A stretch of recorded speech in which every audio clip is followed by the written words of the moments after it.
வணக்கம். இந்திய டென்னிஸ் தொலைக்காட்சி செய்திகள் வாசிப்பது பத்மா சகாதேவன்.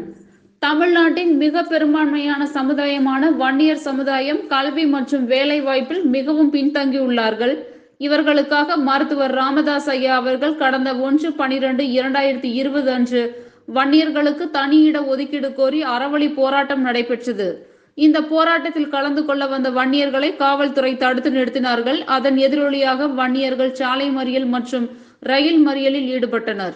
இது சம்பந்தப்பட்ட பெரம்பலூர் பகுதியில் உள்ள சூர்யா, ரமேஷ், விக்கி, மாரிமுத்து, சக்திவேல், செல்வகுமார் கடந்த 8ஆம் தேதி கைது செய்து சிறையில் அடைக்கப்பட்டனர்.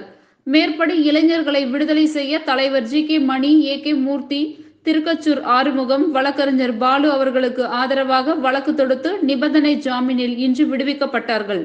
இவர்களை மாவட்ட செயலாளர் விநாயகம், வழக்கறிஞர் சுரேஷ் பிரசாத், பழனி கருப்பசாமி, சங்கரபாணி, ரா. சீனிவாசன், மூர்த்தி, கிஷோர் குமார், கிருபாகரன், திலீப் குமார் ஆகியோர் சிறைச்சாலைக்கு சென்று பத்திரமாக தனது சொந்த ஊர்களுக்கு செல்வதற்கு வாகனத்தை அனுப்பி வைத்தார்கள்.